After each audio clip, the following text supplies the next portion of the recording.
तो सभी भाइयों को क्रांतिकारी जय भीम। आज आपके बीच में लेके आ गया हूँ एक बाबा साहब की सच्ची कहानी, जिसको सुन के आपकी आंखों में आंसू आ जाएंगे। तो भाइयों, इस कहानी को बताने वाले हैं अपने भाई अभिषेक जाटव, जरूर देखना। जय भीम।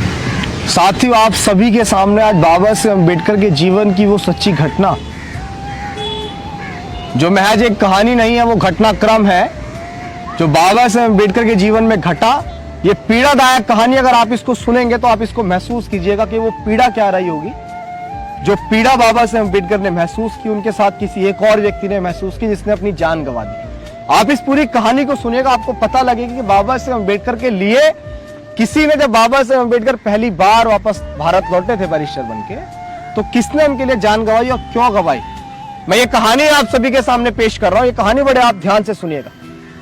साथियों, बात उस समय की है कि जब बाबा साहेब अम्बेडकर लंदन से पढ़कर लिखकर बहुत अच्छी डिग्रियां लेकर भारत वापस लौटे और भारत आए, तो आने के बाद जब उनकी नौकरी लगी, तो जब बाबा साहेब अम्बेडकर अपने घर से उस दफ्तर जा रहे थे, तो दफ्तर के बीच में एक होटल हुआ करता था।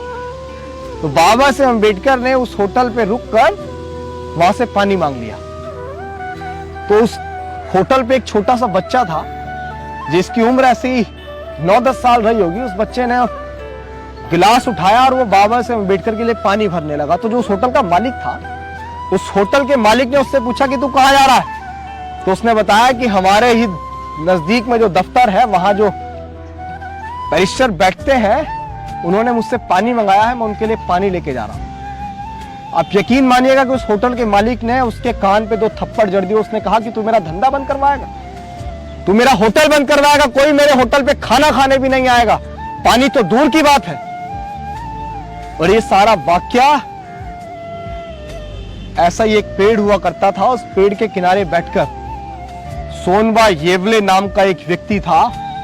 ये पूरा घटनाक्रम वो देख रहा था और वो बाबा साहेब अम्बेडकर को जानता था। वो जानता था कि वो यही व्यक्ति है जिसने हमारे लिए, देश में रहने वाले अछूतों के लिए लड़ाई लड़ी है। और आज वो, उसको होटल के मालिक ने पानी देने से मना कर दिया और बाबा साहेब अम्बेडकर वहां से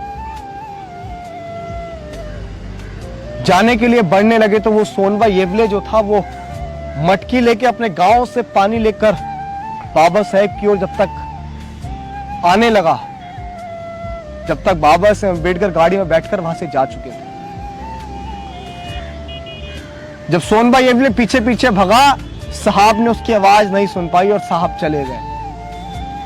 सोनबा येवले लगातार वहां 1 महीना नहीं, 2 महीना नहीं, 3 महीने तक लगातार उसी पेड़ के नीचे बैठा, रोज मटकी लेकर, जिस टाइम बाबा साहेब अम्बेडकर आए थे उसी टाइम वो मटकी लेकर बैठा रहता था, पानी भरकर कहता था कि मेरे साहब आएंगे जिन्होंने हमें सम्मान से जीने का अधिकार दिलाया, मेरे साहब आएंगे जिन्होंने हमारे लिए लड़ाई लड़ी, मेरे साहब आएंगे जिन्होंने देश में रहने वाले अछूतों को सब कुछ दिया, मैं उनको पानी पिलाऊंगा, मैं उनकी प्यास बुझाऊंगा, मैं उस होटल के मालिक को यह बताऊंगा कि हमारे साहब ने हमारे लिए सब कुछ करा है, तो हम भी उनको पानी पिलाने योग्य हैं। लेकिन बाबा साहेब अम्बेडकर साथियों उस रास्ते पे दोबारा वापस नहीं आए थे, क्योंकि उन्होंने जो बेइज्जती फील की, जो इंसल्ट फील किया, 32 डिग्रियां हासिल करने के बावजूद उनके ही देश में उन्हें एक होटल के मालिक ने पानी पीने से मना कर दिया। क्या कसूर था उस बच्चे का? जिस बच्चे ने एक प्यासे को पानी देने के लिए बढ़ा, तो उसको थप्पड़ मार दिए गए। तो एक दिन बाबा साहेब अम्बेडकर के दफ्तर में जाके किसी ने बताया कि बाबा साहब, जब आप अभी 2 महीने 3 महीने पहले उस रास्ते से आ रहे थे, वहां एक होटल पड़ता था, जब आपने वहां पानी मांगा, तो ये वो सारा वाकया एक सोनबा येवले नाम का व्यक्ति था, वो देख रहा था। वो रोज दिन प्रतिदिन लगातार उसी दिन से मटकी में पानी लेकर पेड़ के किनारे बैठा रहता है। वो आपका इंतजार करता है कि मेरे साहब आएंगे, मैं उनको पानी पिलाऊंगा। साहब, आप एक बार उस रास्ते पर जरूर जाइए।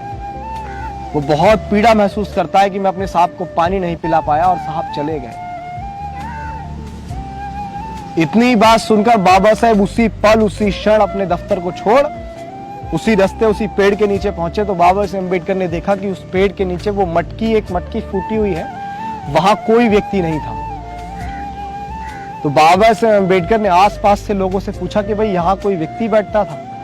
तो लोगों ने बताया कि हाँ, एक व्यक्ति था, वो पानी की मटकी लेके यहाँ बैठा रहता था, कहता था कि मेरे साहब आएंगे, मैं उनको पानी पिलाऊंगा, मेरे साहब आएंगे, मैं उनको पानी पिलाऊंगा। पता नहीं क्यों बड़बड़ाता रहता था। उसका गांव यहाँ पीछे है। तो बाबा साहेब जब उसके गांव पहुंचे तो पता लगा, लोगों ने बताया कि 3 महीने से लगातार वो मटकी में पानी भर के लेके जाता था। अभी 3 दिन पहले उसकी मृत्यु हो गई उसी पेड़ के नीचे। वो मटकी लेके बैठा था, उसने सही से खाना नहीं खाया था, वो चिंतित रहता था, उसका मन विचलित रहता था कि मैं अपने साहब को पानी नहीं पिला पाया, जिन्होंने हमें सब कुछ दिया, मैं उन्हें पानी नहीं पिला पाया। बाबा साहेब अम्बेडकर उसी पेड़ के नीचे आकर बहुत रोए, उस मटकी को, टूटी हुई मटकी को अपने हाथ में लेकर बहुत रोए। और बाबा साहेब अम्बेडकर ने ये कहा कि जिस पानी की वजह से सोनभाई एवले ने अपनी जान गंवा दी, जिसकी वजह से मुझे अपमान महसूस करना पड़ा, मैं ऐसा दिन अपने समाज के लिए लाऊंगा कि बहुत अच्छे पानी में, बहुत साफ पानी में अपने पशु नहलाएंगे। सोनभाई एवले की कुर्बानी मैं व्यर्थ नहीं जाने दूंगा।